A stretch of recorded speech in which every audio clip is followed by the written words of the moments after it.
And I'm Juliana DeJesus, welcoming you to the Christmas edition of Reel to Reel. Go. In this edition, we'll be bringing you student highlights on Ronnie Rosario. We'll also be taking a look at some of the highlights from this year's Christmas concert, as well as random clips of students here at LHS. We'll also be hearing from Mrs. Sanagati and members of the Ballet Theater of Boston and their recent visit and performance at LHS. We'll also be taking a look at some well-known shows interpreted by Lowell High School students. We'll get a home cooking recipe segment where one of our own students will show you how to cook a special Christmas recipe. We'll also be given some movie highlights and reviews to take a look at over the Christmas season. And speaking of the Christmas season, it hasn't seemed a whole lot like Christmas without snow. I know, the weather's been pretty nice for December, but hopefully we'll have a white Christmas. Hopefully. Have you done all your Christmas shopping? I'm getting there. I have a couple things left, but hopefully I'll get them done soon. Yeah, the stores have been crazy. Yeah, a couple days left. Well, and hopefully, as everyone else, as we're getting into the Christmas spirit, why don't we leave you with a segment and see if you also get into it. Daddy, don't do this. Before we begin, since this is Aunt Bethany's 80th Christmas, I think she should lead us in the saying of grace. What are you trying to do? Start something on Christmas Eve? Oh, jingle bells, that man smells, Robin laid an egg. The Batmobile broke its wheel, the Joker got a One of these days, bow in a kiss. No, we're all in this together. If TV has taught me anything, it's that miracles always happen to poor kids at Christmas. And they call him Santa Claus.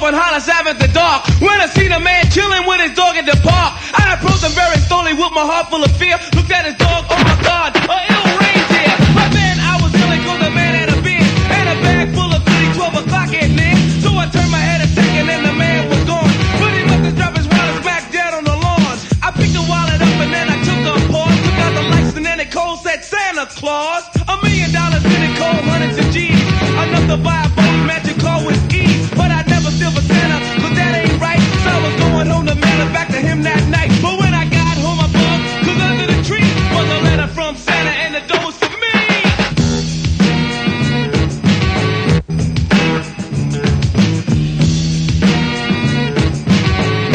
I'm back. It's Christmas time in Hollis, Queens. Mom's cooking chicken and collard greens, rice and stuffing macaroni and cheese, and Santa put gifts under Christmas trees. Decorate the house with lights at night. Snow's on the ground, Snow White so bright. In the fireplace is the Yule log. Beneath the mistletoe as we drink eggnog. The rhymes that you hear are the rhymes of carols. Like each and every year we bust Christmas carols. Christmas carols.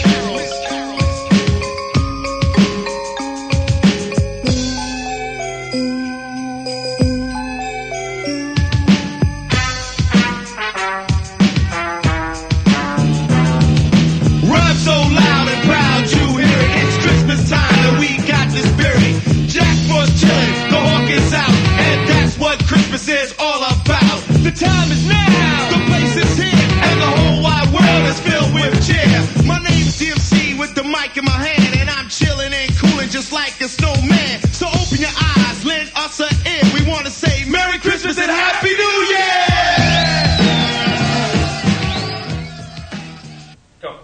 We'd like to thank the Reel to Reel crew for that wonderful Christmas segment. And now Juliana is going to tell us a little bit about our student highlight on Ronnie Rosario. Reel to Reel is proud to be bringing you the student highlights, where we've taken one Lowell High School student and recognized their amazing achievements. For this edition of Student Highlights, we're going to be bringing you Ronnie Rosario, the athlete, the student, and the friend. Why don't we take a look?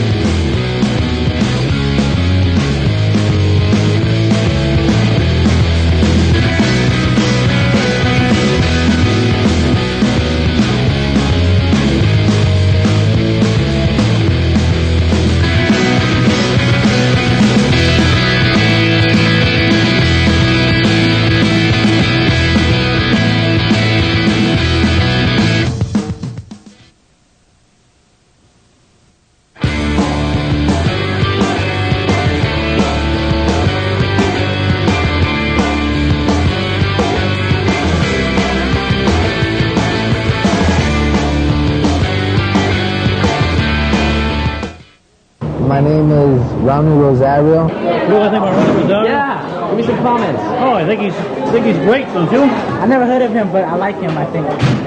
I'm a junior in high school. I run track and play football. He's a good football player and he's good at track. He's always been kind of a quiet kid, but once he gets on the field, he really explodes. I was told by the physician that I wouldn't be able to play high school football, and I was real sad about that.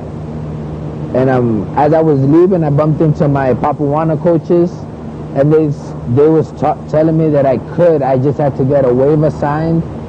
So I went through all that. I had everything done, and there I was playing. Ronnie's a great kid. He had an outstanding season this fall. He had 1,700 yards rushing, 30 touchdowns. He just had a great season, and you couldn't ask for a better kid. But what's more important about Ronnie that I like is the way his attributes towards his fellow students and his peers. Ronnie's like, I don't know, he's like a friend to me. I knew him for like 4 years. He's a great friend. Since 8th grade, he's been a great kid. He's a great student. Academically, he tries really hard. He always puts in extra time after school, or sometimes even comes by my classroom during the day for more instructions. As a person, he's a great kid. He's always polite, and he's a real gentleman. So how do you feel like about the fact that you just broke the record for yards in one game? I feel pretty good. It was all my linemen. We had a real good line, and they blocked excellent. It was, anybody could have ran. Well, anybody could have did what I did, I say. It was the linemen. Everything was done right, and I seen daylight. I never would have thought someone with who's blind out of one eye could be so unbelievable, but he just never stops to amaze you. I say, just stick with it, because in the long run it'll pay off. If you make it or you don't, at least you tried. You gave it, your all. I gave it my all, and I guess they ended up letting me play, and look at me now.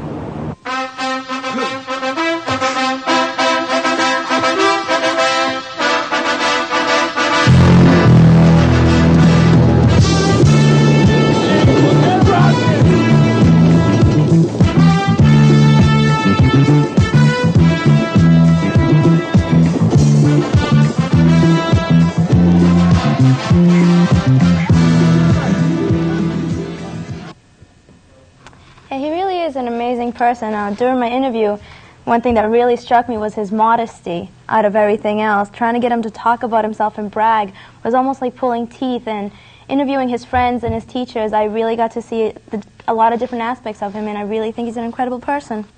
Let's take a peek now at a clip from the Ballet Theater of Boston. Perfect. Chair.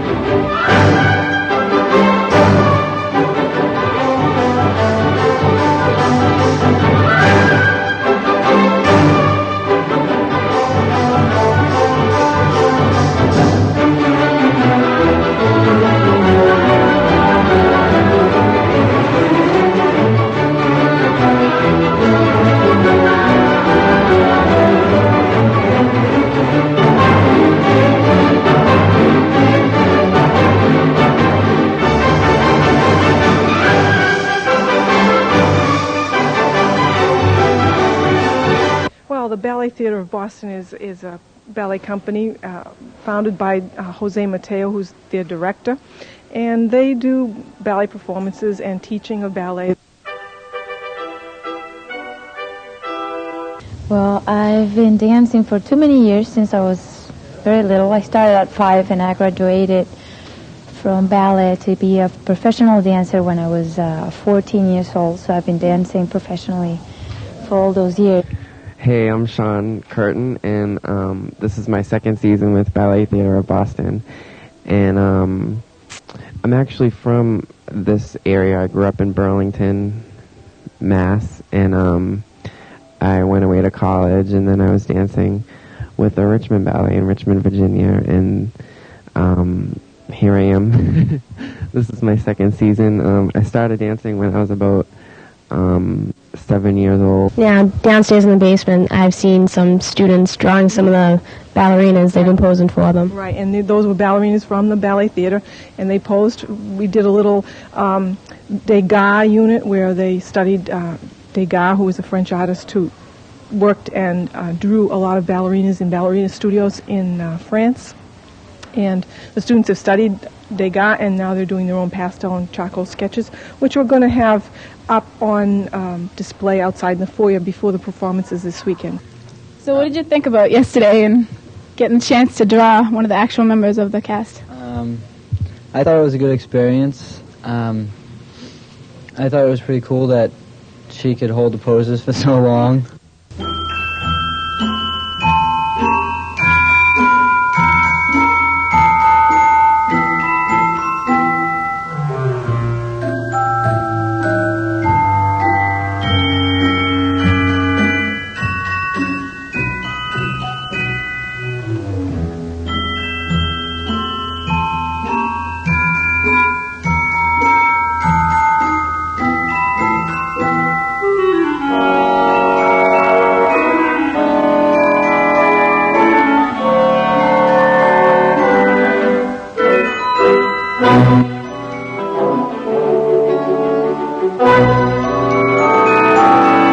Anything's possible, and you just have to stay focused, and if you want it bad enough, I think that you can do it. It's all in your attitude. I'm happy.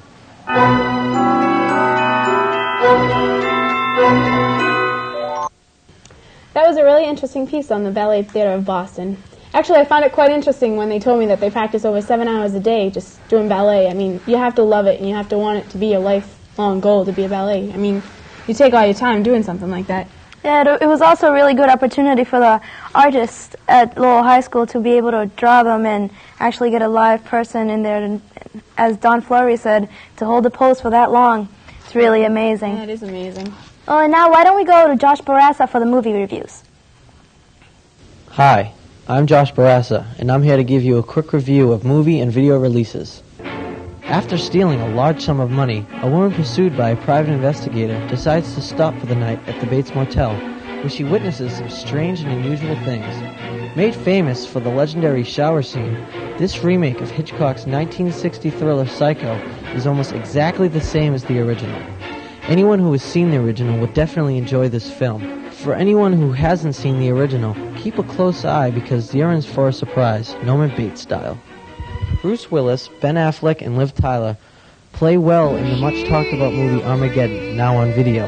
They worked well both as a team and as individual actors. The movie is about a huge asteroid coming to destroy the Earth. Bruce Willis plays an oil rigger that is asked to lead the team to save the world.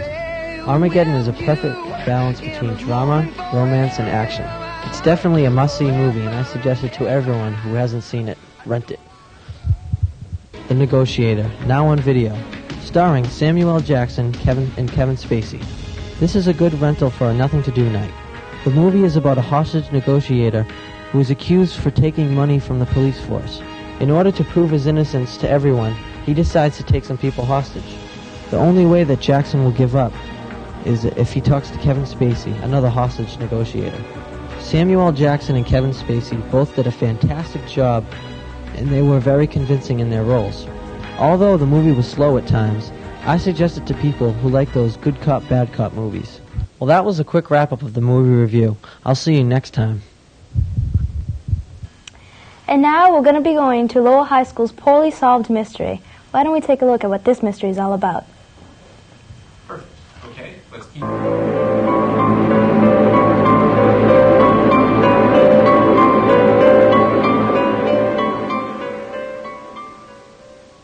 If you ever come to Lowell High, you're guaranteed one thing. You'll hear the story of the infamous clock. The year was 1972. The boy was Kevin Zevin, a typical high school senior at the time, an all-around good kid and a hard worker. But mention his name anywhere in the school, and as I uncovered, you'll get an eerie response. I knew Kevin Zevin. Kevin and I started school together in 1968 here at Lowell High School. At that time, there was no bridge, there was no building over on this side, and what have you. We weren't in the same homeroom because my name began with an N, and his name began with a Z, Zevin, and they had the room separated alphabetically like that. So we were never in the same homeroom, but we were in the same Algebra 1 class my first year, and a little bit later on we were in the same gym class, and what have you. We weren't really what you'd call close friends or anything like that, but I did know him, and although I did not witness that day exactly what happened, I was told the tale, and I was very saddened to hear about, I don't know, I'll call it a disappearance, if you will. Now, back in '72, we had double sessions here at the high school, huge population. I had a graduating class of like 900, and quite often, more often than not, because of the double sessions and work-study programs and the like, you'd see seniors in particular exiting the building at any and all times. So for Kevin to be exiting the building at this particular time, 9:45 on a Thursday morning in May, was not in and of itself a strange occurrence. What was strange, I just remember about that day, it was extraordinarily warm. Even for May, it was well up into the 90s. So he was on his way down toward the clock, moving toward the clock. He seemed at first to be in a real hurry, but then, don't know why, stopped, according to witnesses, looked at his watch, and kind of timed his exit. Walked through the door, kind of looked skyward, and stepped underneath the clock on Kirk Street. Witnesses say there was a flash of light and lightning glare from a car. We don't know, but Kevin was gone. It was such a tragic loss when Kevin just disappeared. And I remember he said he was going under the clock, and I didn't realize he was really going under the clock. That disappearance just shook the whole school. And to this day, I wonder whatever happened to Kevin. Were you good friends with him? Real good friends with him. In fact, we shared lockers side by side, and he was always, a cheerful kid, always fun to be around. And after school, we'd always go down to Brigham's and get something to drink down there, and then we'd catch the bus and say goodbye to each other, and occasionally help each other with homework at night. But that's it. Kind of just a tragic loss. I remember him. He was a popular kid, but I really don't know anything about his disappearance because it was investigated by the FBI as a political thing. So I really have to have no comment on this. Kevin was my babysitter a long time ago, and the first thing I noticed, and the first thing when I heard he was missing, I started to think about how when he used to watch Star Trek, and they always used to say, "Beam me up," that there was always something there, and he always used to look at it, and he always used to think, and I always used to think, how come this is happening? And every time he said it, it seems like he wouldn't be there for weeks at a time. And it was often strange, and I know he was working construction for a little time, and he had to resign from that because he couldn't lift any of the beams and things like that. So I'm wondering if his whole disappearance is related to the whole Star Trek Generation 2 or the new generation that's coming out of the Star Trek things. When I look at the clock also, which is where he disappeared from, I had been walking by that the other day, and from directly under where he was supposedly taken, the clock is right on top of him, and when I look at the face of the clock, I can see Kevin. Yeah, the first day I transferred here, I heard the story about Kevin Zevin and how he disappeared underneath the clock in the old building, and no one's heard from him since. I think it actually might be part of the curriculum at Lowell High that you know about Kevin Zevin, because everyone does. I don't think there's anyone that doesn't know about it. Well, like I say, I didn't really see it myself. This was told to me, second, perhaps third hand, but what I heard, man, just tough to think about.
The question still remains, will we ever know what really happened to Kevin Zevin? Only time will tell. This has been Michelle LaRose reporting for Lowell High's. Our annual Christmas concert was held here in the LHS Auditorium, December 17, 1998. It was a great, exciting night, filled with much music and lots of fun. Let's take a look. Pull up a seat and take a look at some of the highlights from this year's Lowell High School Christmas concert, featuring the many musical talents of students involved in the show choir, concert choir, and band here at LHS.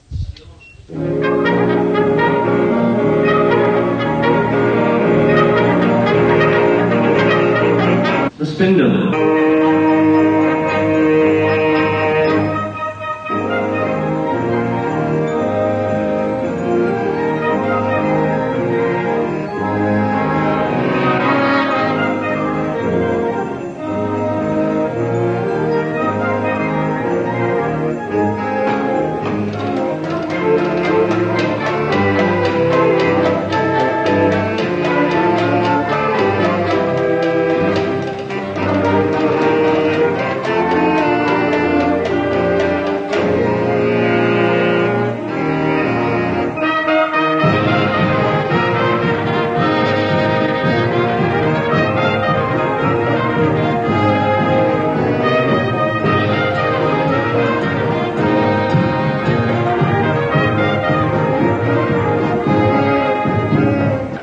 Through the years we all will be together.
Okay, now we're going to be going to Justin and Sing with our Sports Den wrap-up.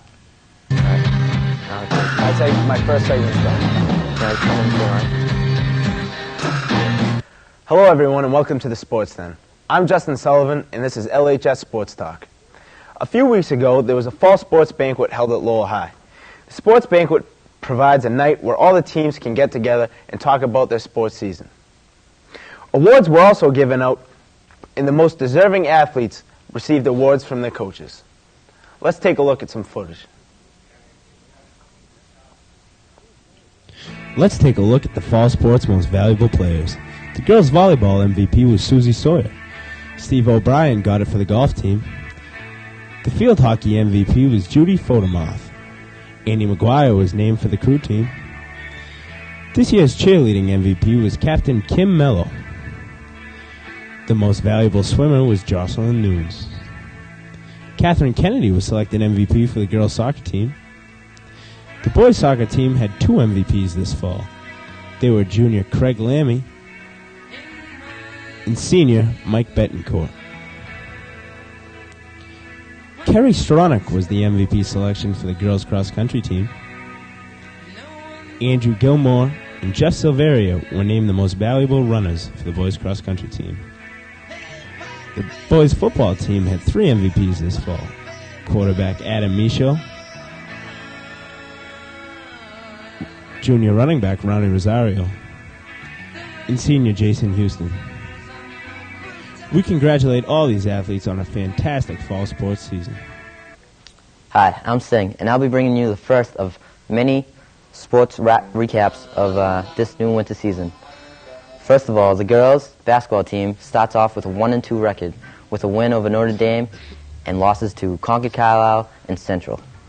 The boys' basketball team has a 2-1 record, with a win over Dracut, a win over Tewksbury, and a tough loss to Gardner. The track team starts off with a 1-1 record, with a win over Tewksbury and a loss to Methuen. The girls' track team has a slow start, with their record being 0-2, but the season's still early, so they have a chance to regroup. Wrestling starts off on the right foot with a win over Lawrence and a 3rd place finish in the Wayland tournament. 3 champs come out of that tournament: Justin Sullivan, Phil Yang, and Rathi Sun. The hockey team starts off 2-0 with a blowout win against Andover and a win over Westford Academy. So good luck to all the winter season athletes.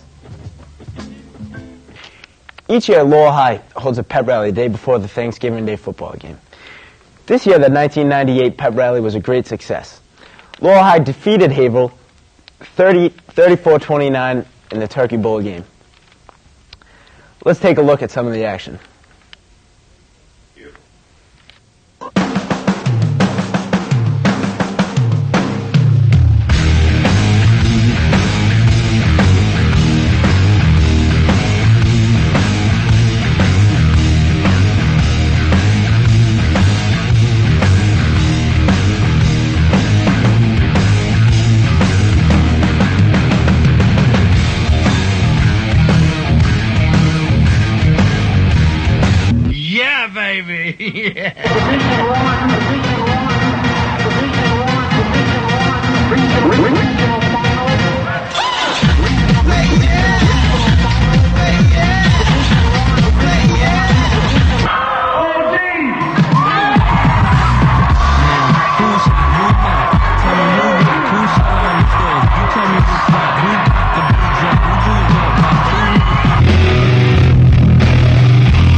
Well, that should do it for this week's edition of the Sports Den. Have a happy holiday, everyone. Merry Christmas, and have a Happy New Year.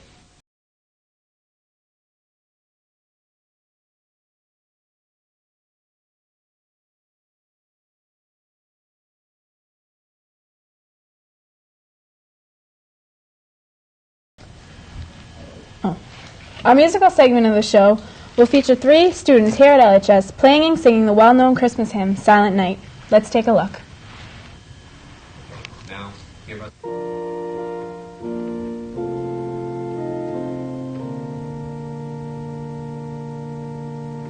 Silent night, holy night, all is calm, all is bright, round yon virgin mother and child.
I'd like to thank Catherine Renee and Jessica Scalise for their wonderful musical performance on our Christmas segment. Recent years in television have seen the emergence of a new genre, reality-based television, where often the misfortunes and even the tragic events in the lives of others are exploited. Next, our own reel-to-reel comedy troupe takes a humorous look on such exploitations. Let's take a look.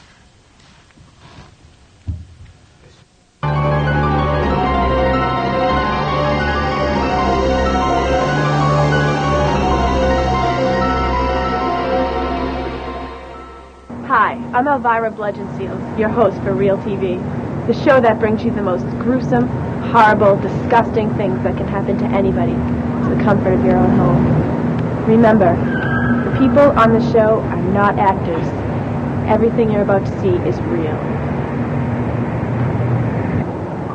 In tonight's first segment, a street performance gone bad.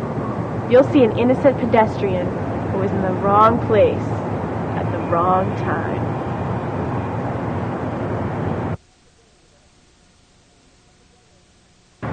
Alright, I'm going to attempt to juggle today.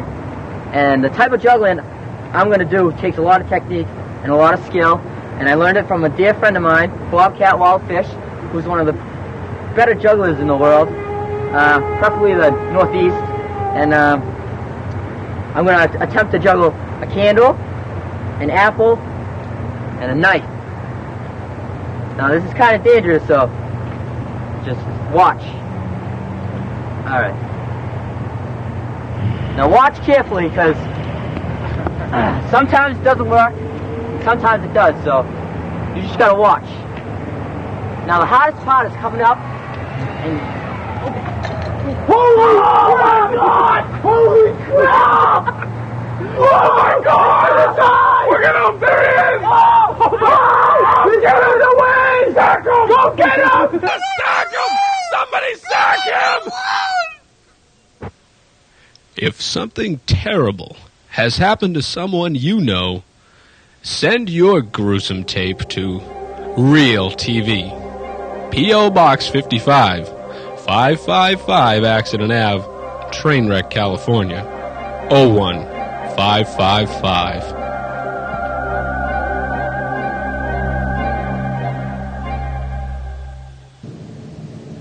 All right, it's rolling and ready, cue in 5, 4, 3, 2. Bob, that's your cue. Take it. Bob, we're rolling.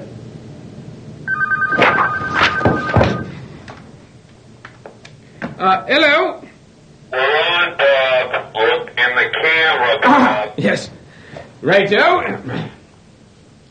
For those of you viewers who may have been inadvertently offended by the gratuitous violence in the preceding segment, the cast and crew of the Reel to Reel show would like to assure you that it was in fact a parody beep, beep, beep, beep, beep, of said and aforementioned gratuitous violence on the television today. Once again, the preceding segment was in fact a parody. Yeah, we know, Bob. We all know that, Bob. Everyone knows that, Bob. Ah, yes. Righto, carry on then.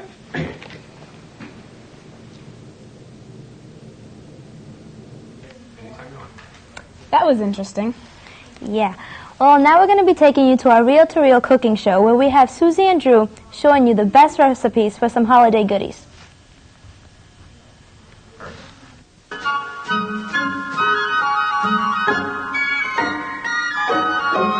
Oh, the weather outside is frightful, but the fire is so delightful. And since we've no place to go, let it snow, let it snow, let it snow. Man, it doesn't show signs of stopping. Hi, and welcome to this week's edition of Holiday Cooking Traditions. I'm Suzanne Drew, and on this week's show, we're going to be making baklava for Christmas. Baklava is a Greek pastry dessert that has been in generations since I can remember, and in my family as well because I'm Greek. So why don't we get started, and I'll show you how to make this. First off, we need 1 pound of phyllo dough. which you can buy at any grocery store, and it's only about $2. We also need 1.5 pounds of chopped walnuts, which we have right here in this dish. You're going to need 3 teaspoons of cinnamon, we have right here, 4 teaspoons of sugar, and 1 pound of melted butter. So first, we need to mix everything together. We need to chop up the walnuts into small pieces, which we're going to mix into a bowl with the sugar and cinnamon. So just chop these up a little bit. They kind of go flying everywhere. All right. I'll add a few more. Okay. Now first we're going to put the butter in. And next the cinnamon. And last the sugar. Now your hands are going to get a little messy and a little sticky because you need to mix it all up good. So you just mix around in the bowl till it's mixed up really good.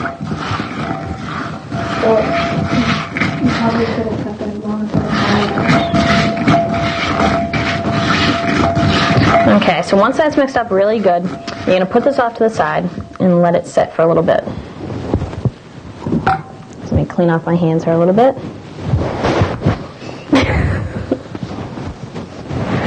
Now next we're going to take 1 piece of phyllo dough.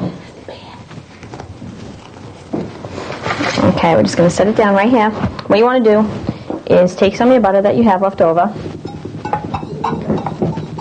and you want to butter it really good.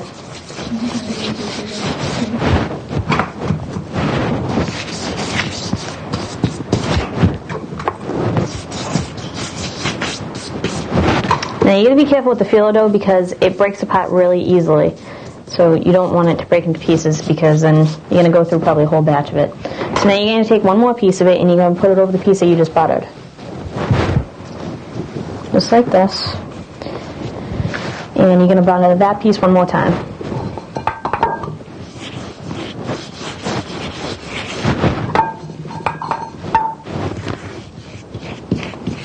Once you put the second piece over it, it's kind of harder to break apart, so you don't really have to worry about that. Okay, now once that's all set, you're going to take the walnuts and everything that you just mixed into the bowl. You're going to put about, maybe about 2 teaspoons of it, probably like all around it.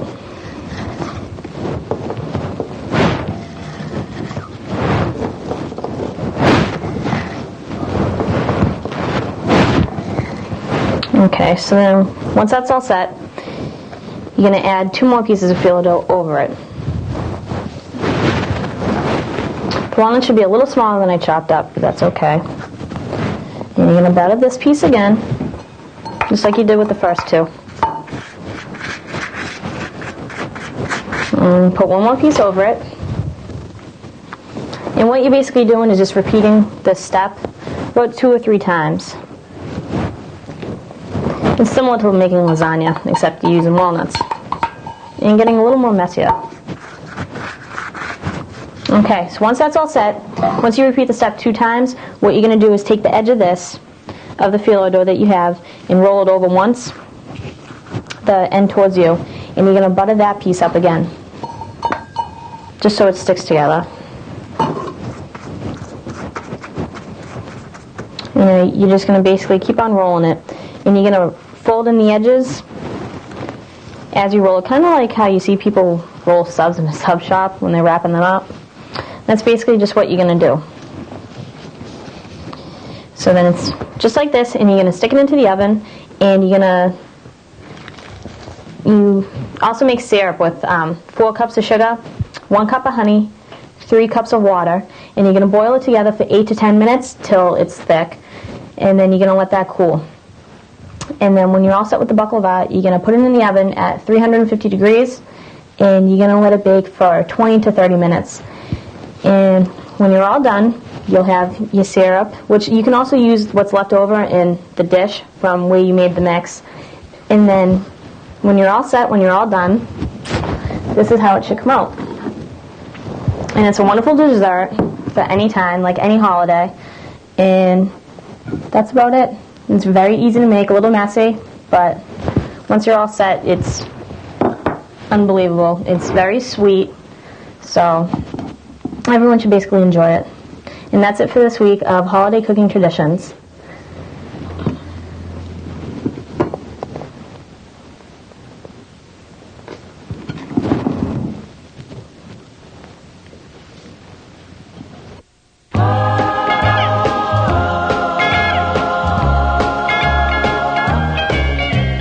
Rocking around the Christmas tree at the Christmas party hop.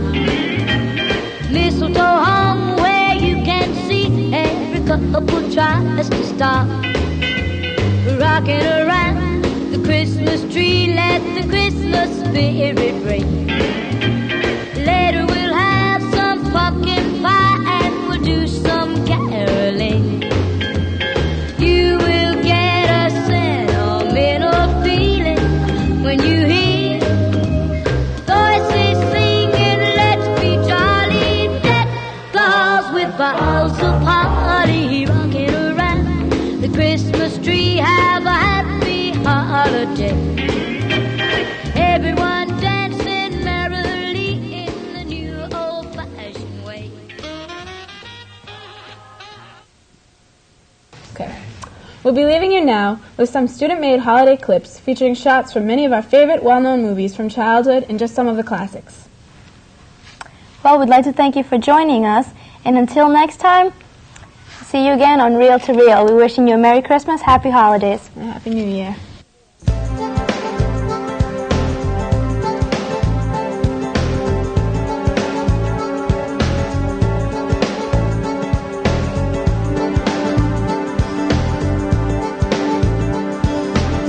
Hello, number one. What would you like for Christmas? What would you like for Christmas? What do I want for Christmas? I want a train.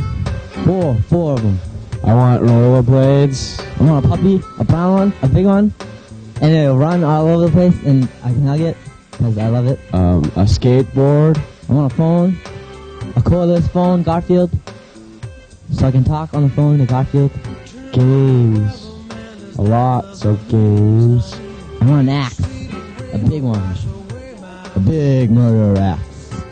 Yeah. I want a Christmas tree for Christmas and a new CD from Redman. I have no idea what I want for Christmas. Thank you. I want a Red Ryder BB gun. I don't know. I'll probably like a snowboard or something. Uh-huh. Yeah, I want peace and love all over the world. I want a new car for Christmas. I want a Teletubby. The camera, an Advantix one. I want a car for my radio. A laptop. I want a star for Christmas. Uh-huh. Lots of nice toys. I'd like to get a sea change from Guy in my Spanish conversational class. I want Jimmy Amelia. I want a pony. 26 Furbies.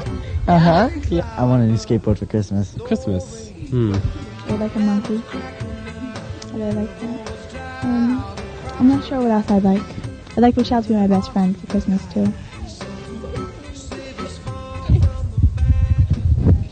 I want a lock for my locker because they always steal my jacket and stuff. Uh-huh. All right, I want a new hat. Well, Christmas to me is kind of like,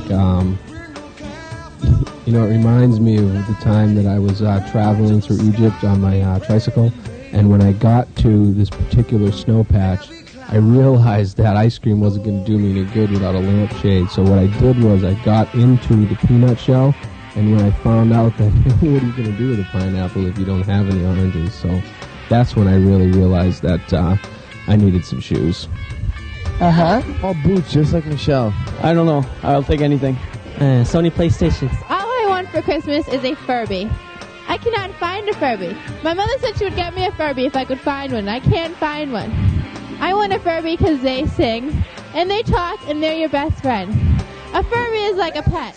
Velcro sneakers, definitely. Is Respect from the World. BMX's CD,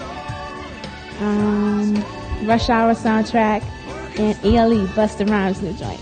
Nice, fine, good-looking man. That would be nice if you could. I want a new Frisbee from Whammo. A girlfriend would be nice. I want a fire truck for Christmas. For Christmas, I want a car.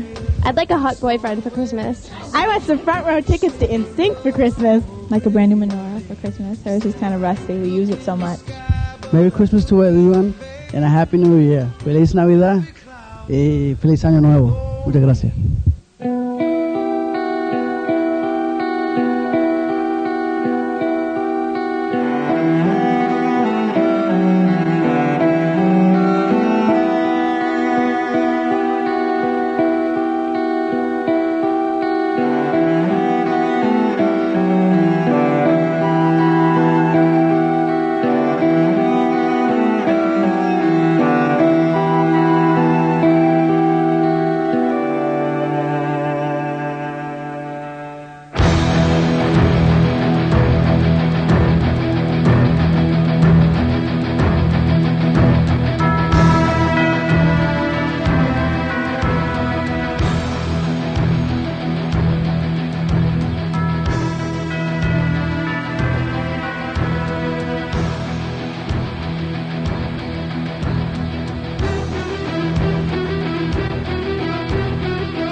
And what have you done? Another year over, and you are just begun. So this is Christmas, I hope you have fun. The near and the dear ones, the old and the young. And so this is Christmas, for weak and for strong, for rich and for poor ones. The road is so long, and so happy Christmas and a happy New Year. Let's hope it's a good one, without any fear. War is over, if you want it. War is over now. So this is Christmas, for black and for white, for yellow and red ones. Let's all stop the fight. So happy Christmas, and what have you done?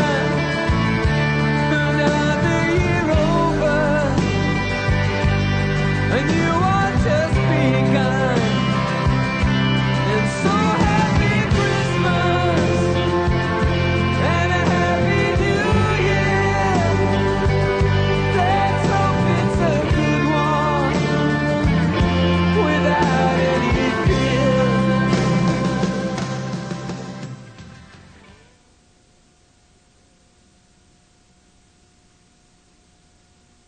That's what we're going to do. And then, just a